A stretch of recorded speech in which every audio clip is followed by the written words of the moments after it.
welcome to our very first episode of... You forgot the name already.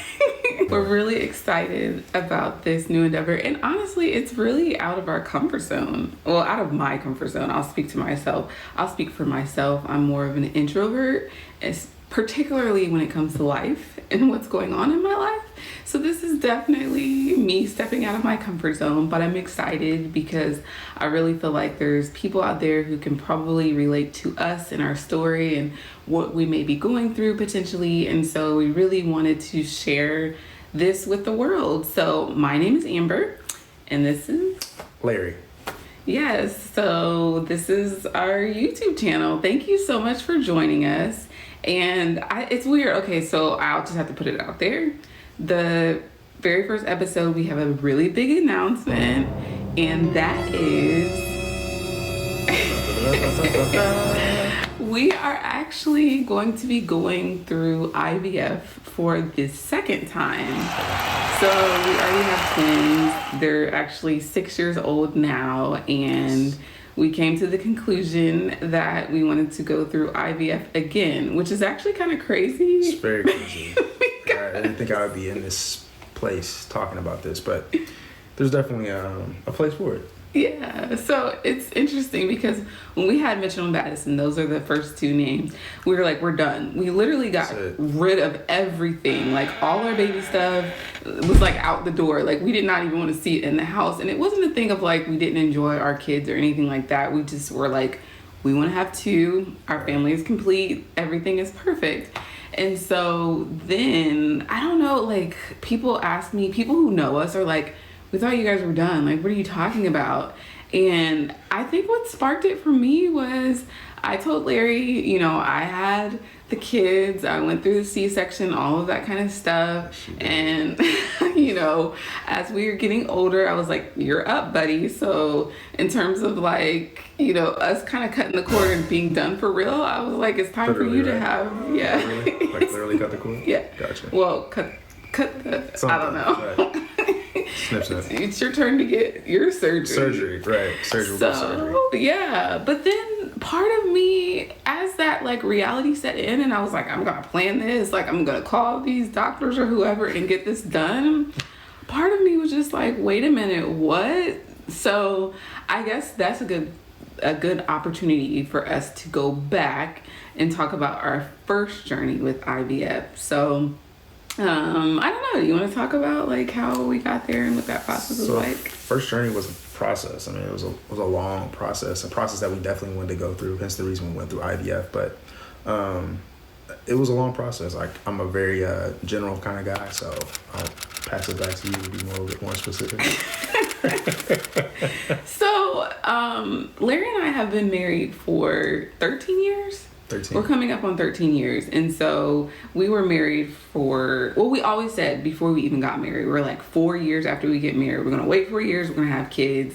And that's going to be like the way we go. We're going to have a boy and a girl. We want to have a boy and a girl. We want to wait 2 years in between. And that's going to be like our perfect little life. And so master planner. I'm a planner, so that was like the plan, and I think you were on board with the plan. I was definitely on board. Yeah. So we came in agreement on the plan together. So yeah. For the most part, yeah. So that was the plan. So then we started trying, and time went by, more time went by, even more time went by, and we were not getting pregnant. And I think at first I didn't think much of it. I was just kind of like, okay, well, it's going to take some time.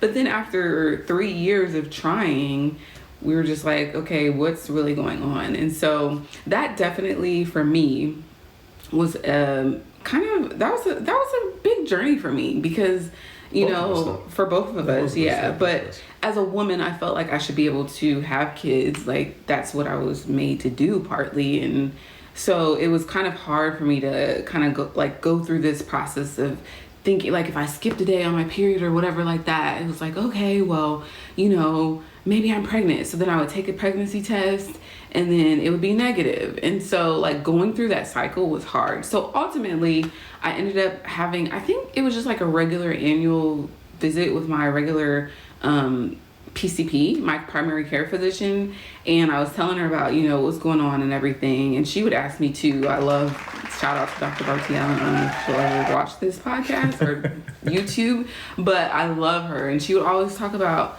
you know, when are you guys going to have kids and all that kind of stuff. And we ended up just talking about the fact that we had been trying for a while and hadn't been pregnant yet. And it was just kind of like out the blue. She was like, well, maybe you should go see an infertility doctor.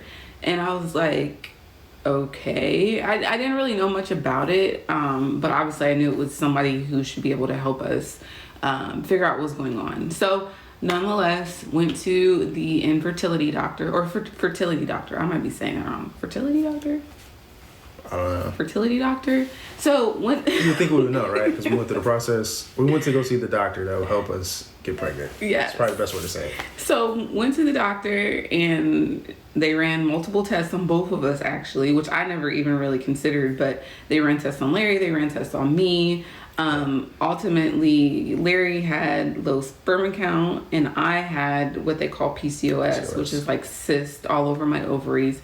And because of both of those challenges, it was determined that that was the reason why we were unable to have children.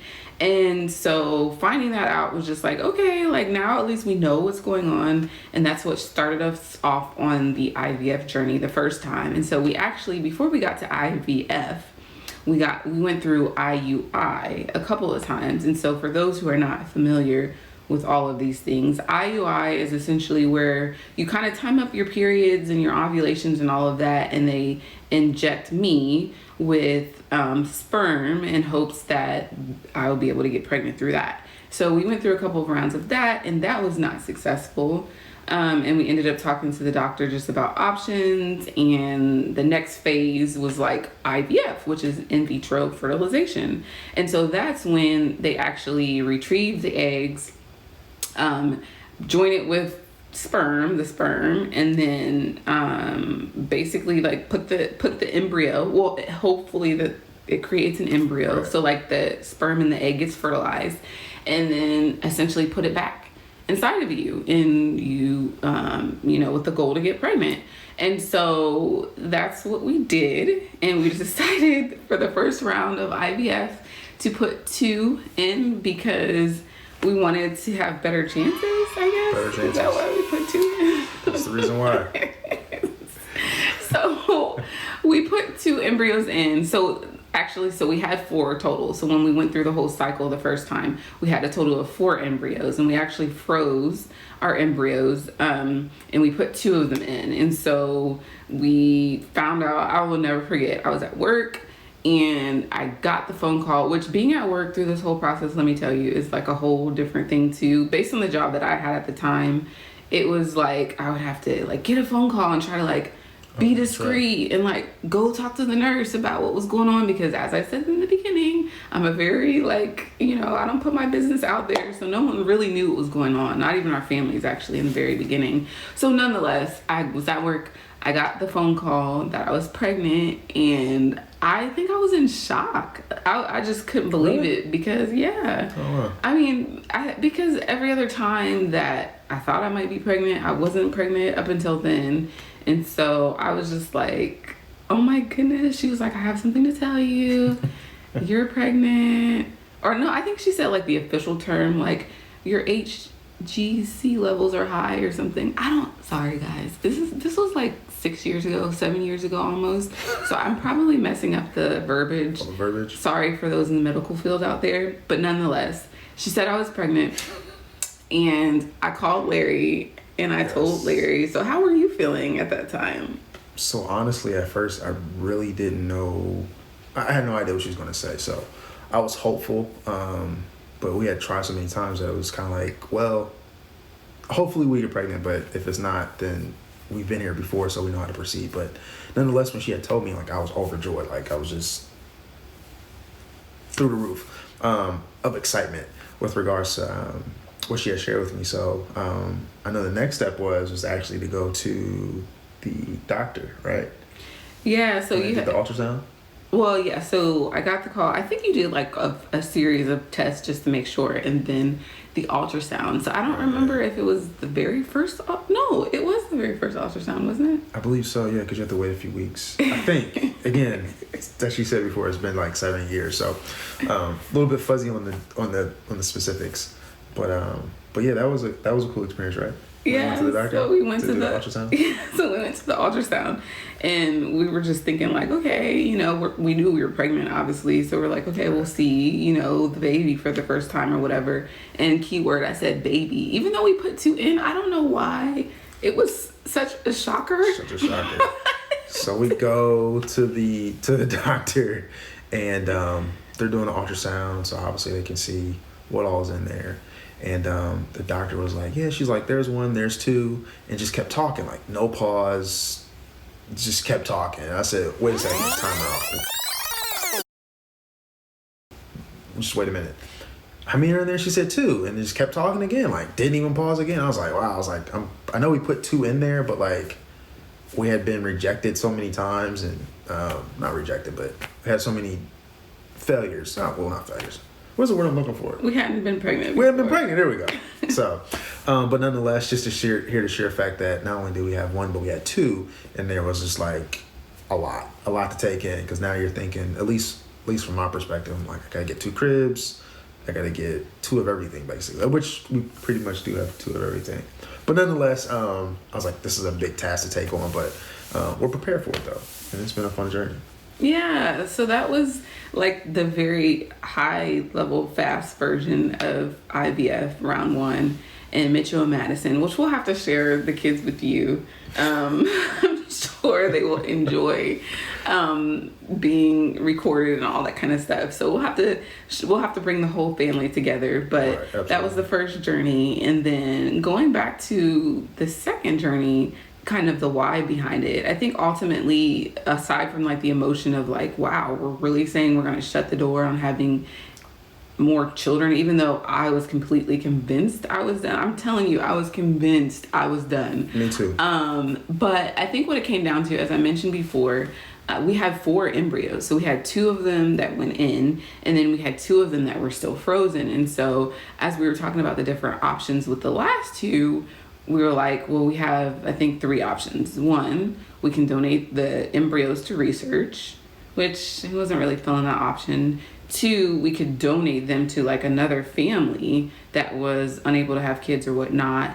And as much as I can relate to someone who can't have, is unable to have children on their own, for us personally, I feel like it would be so that was another option. The other option, the last option, was to donate them to research, and we decided not to do that. Yeah, we didn't do that option either. I think those were all the options. Yeah, or then the last option was just to give them a chance. So that's what we landed on. We decided. Option 4. Yeah, so it's which is crazy, like really crazy. But yeah, it is what it is. So yeah, this is our journey. Yeah, so we decided to go for the last 2. And that's what this channel is going to be all about, is our current lives, right, merging from a family of 4 to a family of we'll see. So this is an opportunity for you to join us on the good, the bad, and the ugly, I think. All of it. I think that you'll see that we're pretty real people, so there's no frills and no fluff. It's just going to be pretty raw, and hopefully you will enjoy it. And I will say, if there's questions that you have or something that you want to know about or hear about from us, please put them in the comments. Make sure you subscribe to our channel, and then we'll also include all of our social media handles as well. But thank you for joining us for this first episode. We're excited to share our story and invite you into our lives, which is a big deal, on our journey for more. Or smash the like button. No, that was bad. I shouldn't have plugged it in there. But yeah, smash the like button. Okay.